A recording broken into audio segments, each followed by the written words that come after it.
तो हेलो बच्चों, कैसे हैं आप लोग। आई होप आप लोग बहुत ही अच्छे होंगे और मेरा पिछला भी लेक्चर है वो काफ़ी अच्छा लगा होगा। चलिए हम लोग चलते हैं अपने अगले लेक्चर पर और इसमें आप आगे क्वेश्चन देखेंगे। और हम आपसे बता दें कि पिछले लेक्चर में हम लोग 16 नंबर क्वेश्चन तक देख चुके थे। एक्सरसाइज 5.3 और एक्सरसाइज जो 5.3 है इसमें काफ़ी ज़्यादा क्वेश्चन है, लगभग आपको 20 क्वेश्चन दिया है। तो वो ये जो है आपका चैप्टर है समांतर श्रेणी, इसमें कुछ ज़्यादा आपका लेक्चर हो जाएगा, तो उससे कोई मतलब नहीं, सारे क्वेश्चन करना ही है। तो इसलिए सारे क्वेश्चन करा रहे हैं, इसलिए जो है लेक्चर की संख्या जो है बढ़ती जा रही। चलिए उससे कोई मतलब नहीं, अपना क्वेश्चन करते हैं। और जो आपका अगला क्वेश्चन है वो आपके सामने पेश कर रहा हूँ और काफ़ी ईजी है क्वेश्चन। जैसे मैं एक बार पढ़ दे रहा हूँ। बोला कि एक स्कूल में विद्यार्थियों ने प्रदूषण कम करने के लिए स्कूल के अंदर और बाहर पेड़ लगाने के बारे में सोचा। ठीक, एक स्कूल है, उसमें जो विद्यार्थी हैं वो प्रदूषण को दूर करने के लिए, प्रदूषण जानते हैं, पोल्यूशन को दूर करने के लिए क्या किए, सोचे कि स्कूल के अंदर और बाहर पेड़ लगाते हैं। ठीक, पेड़ लगाने के लिए सोचे, तो प्रत्येक कक्षा तो पेड़ लगाने का सोचा और निर्णय लिया कि कितना पेड़ लगाना है। तो उन्होंने निर्णय लिया कि जितना कक्षा होगा उतने हिसाब से अपने कक्षा के हिसाब से अपना अपना पेड़ लगाएंगे। जैसे कि आपका पहला जो कक्षा है तो उसमें आपका एक कक्षा आप एक पेड़ लगाएंगे, दूसरा कक्षा आता है तो 2 पेड़ लगाएंगे, तीसरा कक्षा वाले 3 पेड़ लगाएंगे, चौथे कक्षा वाले 4 पेड़ लगाएंगे, पाँचवें कक्षा वाले 5 पेड़ लगाएंगे। और जो कक्षाओं की संख्या 1 से लेकर 12 तक है, कक्षाओं की संख्या है जो है 1 से लेकर 12 तक है। तो इसमें यही बोला कि और प्रत्येक कक्षा में 3 अनुभाग है। देखिए अब मैं बता रहा हूँ, क्वेश्चन जो है आपको बोल रहा है कि जो विद्यार्थी है उनको क्या करना कि अंदर और बाहर, स्कूल के अंदर और बाहर उनको पेड़ लगाना है। ठीक, अब पेड़ कैसे लगाएंगे, तो उन्होंने निर्णय यह लिया कि सभी कक्षा अपने कक्षा के संख्या के हिसाब से पेड़ लगाएगा। तो कक्षाओं की संख्या कितनी है,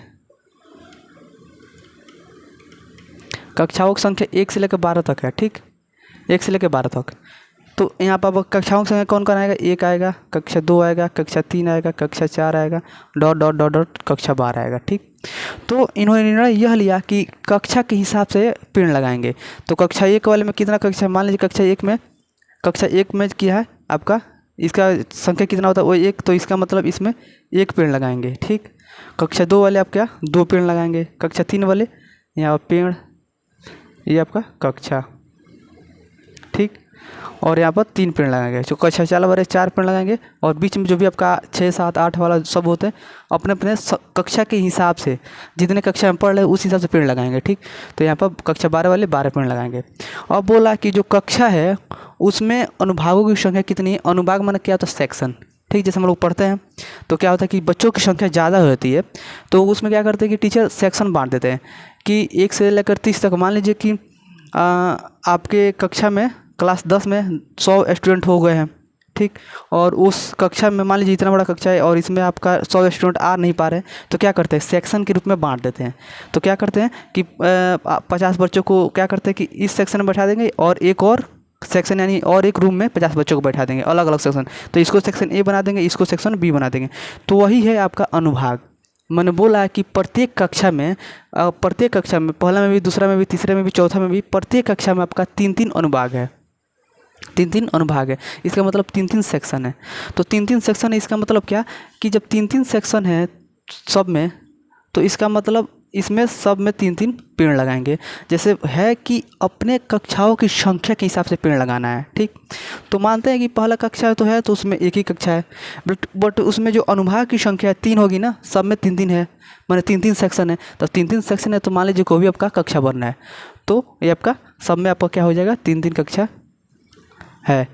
तो 3-3 अनुभाग है, तो इसका मतलब इसमें भी 1 होगा, इसमें भी 1, इसमें भी 1, इसमें 2 लगाएंगे, इसमें 2 लगाएंगे, इसमें 2, इसमें 3 लगाएंगे, इसमें 3 लगाएंगे, इसमें 3, इसमें 4 लगाएंगे, इसमें भी 4, इसमें भी 4, इसमें 12 लगाएंगे, इसमें 12 लगाएंगे, इसमें 12। इसका मतलब जो आपको बन रहा है, तो इसमें जो पहले कक्षा में पेड़ों की संख्या कितनी लगेगी, 3, दूसरे कक्षा में पेड़ों की संख्या कितनी लगेगी, तो एक कक्षा 2 वाले 2 पेड़ लगाएंगे और कितना अनुभाग है, 3 अनुभाग है, तो 2, 2, 4, 2, 6 हो जाएगा। कक्षा 3 वाले 3 पेड़ लगाएंगे और कक्षा 3 में कितना अनुभाग है, 3 अनुभाग है, तो इसका मतलब 3, 3, 3 कितना हो जाएगा आपका 9। कक्षा 4 वाले कितने पेड़ लगाएंगे, तो 4 पेड़ लगाएंगे, अपने कक्षा के संख्या के हिसाब से पेड़ लगाएंगे। लेकिन कक्षा 4 में कितना अनुभाग है, 3 अनुभाग है, तो जब चारों में 3-3 लगाएंगे तो कितना हो जाएगा आपका तीनों में 4 4 लगाएंगे तो आपका हो जाएगा 12 और यहाँ पर आपका निकल जाएगा 36। तो आप देख रहे हैं कि आपका क्या होगा, एक AP मिल गया। जब भी आपका AP मिल गया तो आसानी से आपको पता चल रहा है कि यहाँ पर A जो है आपका 3 है और D जो है आपका निकल के आ रहा है 6। और जानते हैं कि ये आपका लास्ट है, कक्षा 12 जो है आपका लास्ट है। और ये जानते हैं कि जब लास्ट होता है तो आपको बोलते हैं AN। तो यहाँ से आपको AN जो मिल रहा है वो आपको मिल रहा है 36। और यहाँ पर कक्षाओं की संख्या कितनी है, तो जानते हैं कि पदों की संख्या किससे डिनोट करते हैं, n से। इसका मतलब कक्षाओं की संख्या के बारे में बात कर रहा है तो यही हमारा पदों की संख्या हो जाएगी। तो यहाँ पर n बराबर कितना है, आपका 12 है। जब ये चीज़ आपको मिल गया, A मिल गया, D मिल गया, AN मिल गया, N मिल गया, तो आप जानते हैं कि इसमें ज्ञात क्या करना है कि आपको यही देखना है कि कुल कक्षाओं की संख्या, जो कक्षाओं की संख्या उसमें कितने पेड़ लगे, कुल कक्षा में मिलाकर कुल कितने पेड़ लगाए हैं। तो कुल लगाने के लिए तब जानते हैं कि क्या करते, योग निकालेंगे। तो ऐसे निकालेंगे, उससे बेटर है कि हम लोग अपना फार्मूला SN वाला लगाएंगे, योग वाला फार्मूला लगाएंगे, आसानी से हम इसको हल कर ले जाएंगे। तो चलिए ये आपको सिंपल में बता दिए ताकि आपको समझ में आ जाए। क्वेश्चन यही था कि जो कक्षा है अपने कक्षा की संख्या के हिसाब से पेड़ लगाएगा। तो कक्षा 1 वाले 1 ही पेड़ लगाएंगे, कक्षा 2 वाले 2 पेड़ लगाएंगे, कक्षा 3 वाले 3 पेड़ लगाएंगे, कक्षा 4 वाले 4 पेड़ लगाएंगे, कक्षा 12 वाला 12 पेड़ लगाएंगे। बट ये है कि कक्षा जो संख्या है उसमें एक एक कक्षा में 3 3 अनुभाग है, 3 3 सेक्शन है, मैंने 3 3 भागों में बांटा गया है। तो 3 3 जब भागों में बांटा गया है तो सब सेक्शन वाले अपने अपने 1 1 पेड़ लगाएंगे, ये भी 2 2 अपना अपना पेड़ लगाएंगे। तो यहाँ से आपको पता चल रहा है। चलिए मैं इसको मिटा दे रहा हूँ और यहाँ से आपको ये मिला, इसको मैं लिखूँगा यहाँ पे और उसके बाद कैलकुलेशन करता हूँ। चलिए मैं इसको मिटा देता हूँ। तो आपको क्या मिला यहाँ पर देखें हैं, यहाँ पर क्या हुआ, आपका था ये 17 नंबर क्वेश्चन और इसका जो सॉल्यूशन होगा, ये जो बनाए थे यहाँ तक जो भी लिखे थे आप लिखना पड़ेगा। जहाँ तक डायग्राम बनाए थे कक्षा के हिसाब से बनाए थे, ऐसे ऐसे करके बनाए थे, वहाँ तक लिखिएगा। नीचे वाला यहाँ से लिखिएगा सॉल्यूशन। तो नीचे वाला भी लिख लीजिएगा आप सही से। तो यहाँ पर 3 आया था और 6 आया था, 9 आया था, डॉट डॉट डॉट कहाँ तक आया था, 36 तक आया था। यहाँ से चलते हैं कि प्रथम पद आपका क्या हो जाएगा, प्रथम पद A बराबर क्या हो जाएगा, आपका 3 हो जाएगा। सार्वंतर क्या हो जाएगा, D बराबर क्या हो जाएगा, आपका 6 हो जाएगा। और यहाँ पर अंतिम पद क्या है आपका, अंतिम पद AN बराबर क्या हो जाएगा, आपका 36 है। और आपका क्या दिया है, कक्षाओं की संख्या कितनी है, इसके मतलब 12। तो कक्षाओं की संख्या N बराबर क्या हो जाएगा, आपका 12। अब यहाँ चलते हैं, कितने आपको निकालना है, तो SN निकालना है। तो SN बराबर क्या होता है आपका, N/2 into 2A plus N-1 into D। चलिए N, तो SN के जब कितना 12 रखेंगे तो 12 कक्षाओं को निकालना है। मैंने 12 कक्षाओं के में कुल कितने पेड़ लगेंगे, तो यहाँ से कुल पेड़ 12 का हो जाएगा। और यहाँ पर जाएगा आपका 12/2 और यहाँ पर 2 इंटू A का वैल्यू कितना है, यहाँ पर 3 है तो 3 रखेंगे, प्लस है तो प्लस N का वैल्यू 12 है तो 12 -1, D का वैल्यू निकल के आया अब कितना, सॉरी सार्वंतर अब कितना आएगा, 6 में से 3 जाएगा तो 3 ही होगा। सार्वंतर 3 आएगा तो यहाँ पर 3 लिखेंगे, ठीक। तो ये आपका हुआ। चलिए आगे बढ़ते हैं। और यहाँ से ये ख़त्म हुआ, 6 में मिला तो 6 इंटू, जब इससे 3 से 2 में गुणा करेंगे तो 6 होगा, प्लस है तो प्लस, 12 में से 1 जाएगा तब का 11 होगा, गुणा में है 3 तो 3 करेंगे। और यहाँ पर आपको देखने को यह मिला कि 6 + 11 33 और यहाँ पर 6 इंटू, जब इसको जोड़ेंगे तब का होगा 39 और 6 × 39, इसका मतलब 9 6 कितना हो जाएगा, 54, 36 18 और 18 5 में कितना हो जाएगा, 23। इसका मतलब कक्षा 1 से लेकर 12 तक जो भी कक्षा है उसमें पेड़ जो लगाए गए हैं वो कितने पेड़ लगाए गए हैं, 234 पेड़ लगाए गए हैं। कितने पेड़ लगाए गए हैं, 234 पेड़ लगाए गए हैं। काफ़ी इजी क्वेश्चन था और मुझे पूरा विश्वास है कि आपको समझ में आया होगा। चलिए मैं इसको मिटाता हूँ और इसके बाद अगला क्वेश्चन हम लोग करते हैं अपना। तो चलिए इसको मैं मिटा देता हूँ, अब लोग स्क्रीनशॉट ले लीजिए। अगला क्वेश्चन हम लोग देखते हैं कितने नंबर, तो अगला आपका 18 नंबर। 18 नंबर भी काफ़ी इजी है।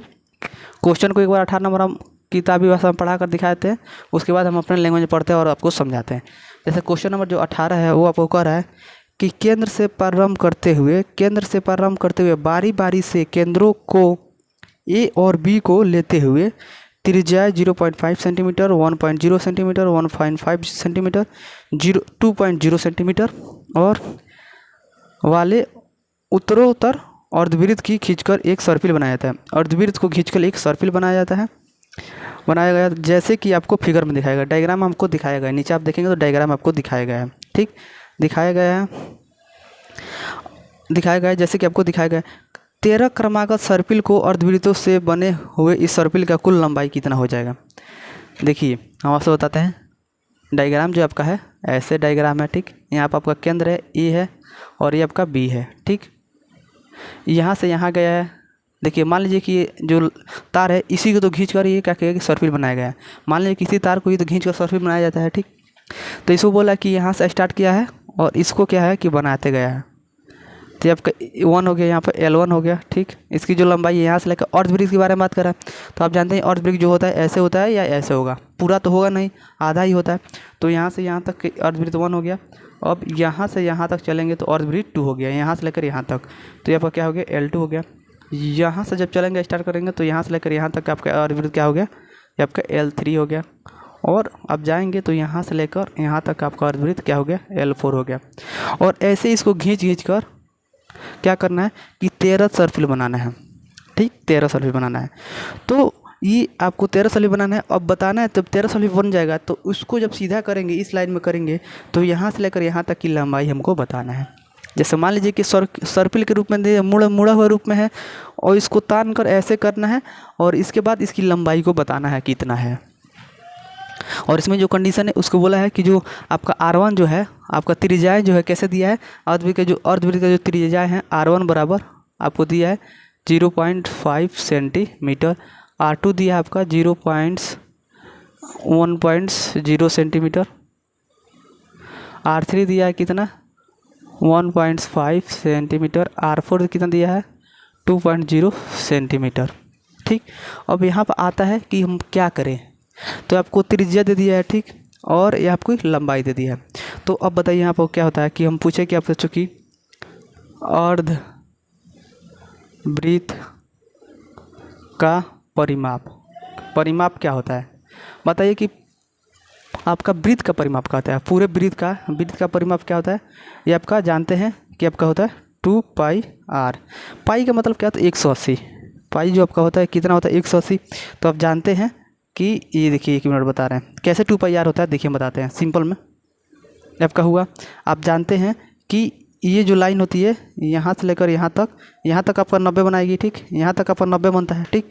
ये आपका 90 हो गया और यहाँ तक आपका 90 हो गया, तो ये मिलकर कितना हुआ 180, ठीक, 180 हो गया। ये तो आपका अर्धवृत्त है ना, और पूरा करेंगे तो आपका हो गया 360।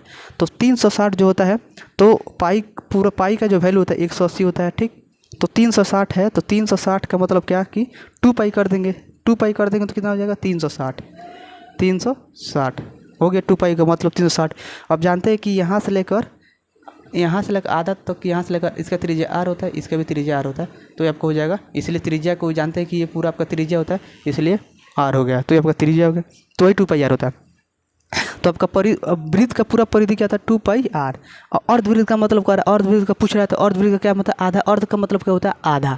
तो आधा जब करेंगे तो क्या हो जाएगा 2 नीचे करेंगे तो आधा का मतलब 2 से भाग दिया था। किसी भी संख्या को मैंने बोला कि आधा करना है, इसका मतलब क्या है कि 2 से भाग दीजिए। जब 2 से भाग दिया जाएगा तो यहाँ से 2 से 2 कट जाएगा, यहाँ पर होगा आपका अर्धवृत्त का परिमाप πr। तो यहाँ पर अर्धवृत्त का परिमाप क्या मिला है आपको πr, क्या मिला πr। अब चूँकि L1 बराबर क्या हो जाएगा, चूँकि L1 बराबर क्या है कि पाई R1,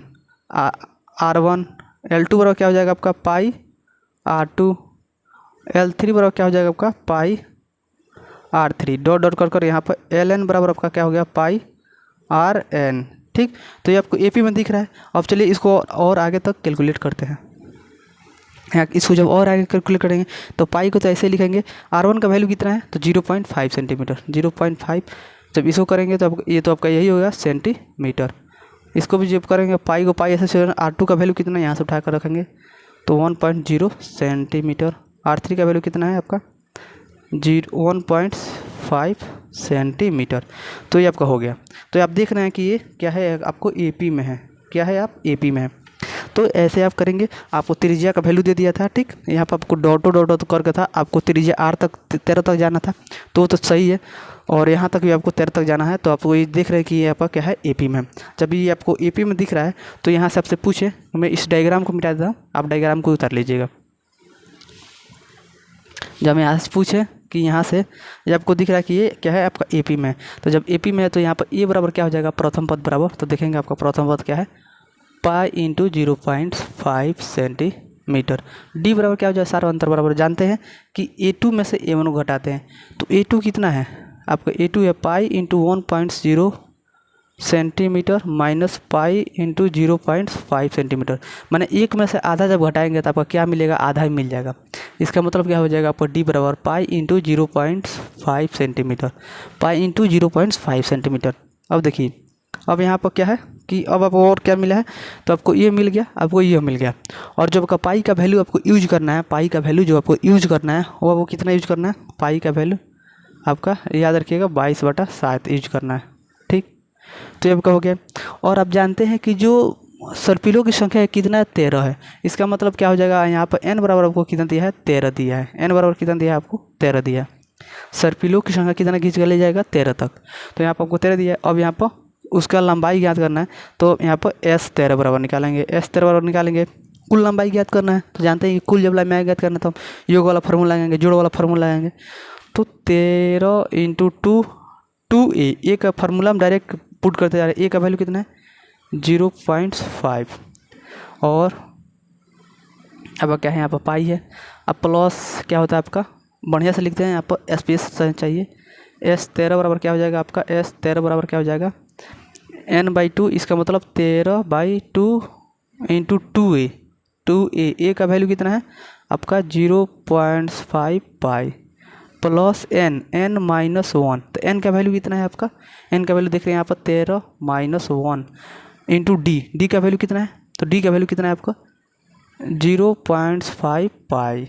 तो ये आपका है। जब इसको आगे चलेंगे तो ये तो आपको कटेगा नहीं, तो इसको ऐसे ही छोड़ेंगे अभी। 13 पाई/2 इंटू, जब इसको इसमें जब गुणा करेंगे 2 में जब 0 से तो आपका होगा 10, तो यहाँ पर होगा 1.0 पाई हो जाएगा, ठीक। और यहाँ पर जब करेंगे तो आपका 13 में से 1 जाएगा तो आपका होगा 12 अगुणे 0.5 इंटू पाई। चलिए आगे बढ़ते हैं। 13/2 1, इसको जब 0 का उस दशमलव का उधर जो भी संख्या होता है उसका कोई वैल्यू नहीं होता है, तो डायरेक्ट 0 है यहाँ पर, तो उसका मान होता है, लेकिन 0 है तो कुछ नहीं होता।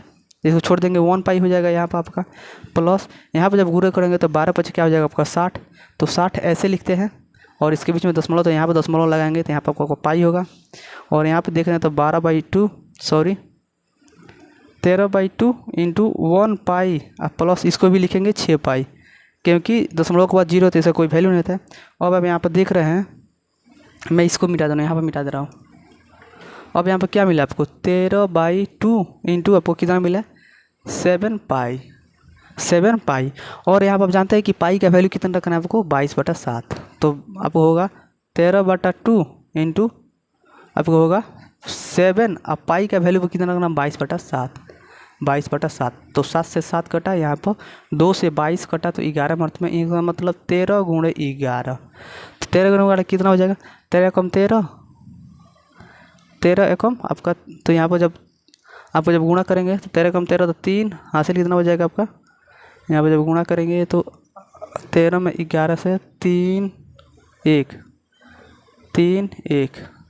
4 1, इसका मतलब आपको होगा 143 सेंटीमीटर। इसका मतलब यह है कि जो सर्पिल लपेटा गया है, जितना भी 13 बार लपेटा गया है, उस सर्पिलों की जो लंबाई है आपका है 143 सेंटीमीटर। कितना है 143 सेंटीमीटर। काफ़ी इजी क्वेश्चन था। आपको एक सर्पिल दिया, एक आपको लाइन दिया है ऐसे, ठीक। इसको बोल रहा है कि आप मोड़ कर आपको 13 अर्धवृत्त बनाता है, अर्धवृत्त। तो मान लीजिए जब यहाँ से स्टार्ट करेंगे तो यहाँ पर पहला अर्धवृत्त बन गया, यहाँ से करेंगे तो दूसरा अर्धवृत्त बन गया, यहाँ से करेंगे तीसरा अर्धवृत्त बन गया, यहाँ से करेंगे चौथा अर्धवृत्त बन गया। तो यहाँ पर आपको L1 L2 सब दिया, लंबाई उसका दिया है, यहाँ से लेकर यहाँ तक की L1 लंबाई दिया है, यहाँ से लेकर यहाँ तक के ये वाला लंबाई को L2 दिया है, और यहाँ से लेकर ये वाला L3 दिया है, यहाँ से लेकर यहाँ तक आपको L4 दिया है, लंबाई दिया। उसके बाद आपको त्रिज्या भी दे दिया है, तो त्रिज्या आपको दे दिया, तो R1 R2 R3 दे दिया। अब यहाँ पर फार्मूला लगाएंगे कि अर्धवृत्त का परिमाप क्या होगा, तो आपका पाई आर होगा। अर्धवृत्त का परिमाप क्या होगा, पाई आर। और वहाँ से पाई R1 का R1 R2 R3 सबका वैल्यू रखते जाएंगे तो आपको एक AP मिलेगा। ऐसे आपको AP मिलेगा यहाँ पर। जब AP मिलेगा तो आपका फर्स्ट पद ए हो गया, तो ए बराबर 0.5 पाई। पाई को आगे लिखे या पीछे लिखे कोई बात नहीं है, पाई को आगे पीछे कहीं लिख सकते हैं, इंटू में कोई मतलब नहीं है। वहाँ से आपको AP मिल गया। अब यहाँ से AD पाई का वैल्यू 22/7 रखना है, या ये जो वैल्यू आपको बुक में दे दिया पाई का मान 22/7 लिखना है। और उसके बाद n जो है आपका सर्पिलों की संख्या कुल कितनी है, 13 बार लपटा गया है, तो वहाँ पर n निकालना है, 13 का योग निकालना है, 13 बार जो सर्पिल लपट गया उसका योग निकालना है, तो n बराबर 13 लेवे करेंगे। सही।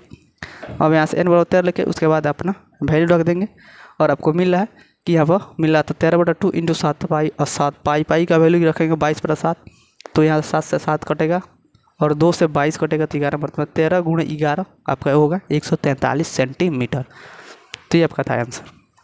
चलिए अगर वीडियो अच्छा लगा तो लाइक कीजिए, कमेंट कीजिए, शेयर कीजिए और चैनल को सब्सक्राइब करना नहीं भूलिएगा। धन्यवाद।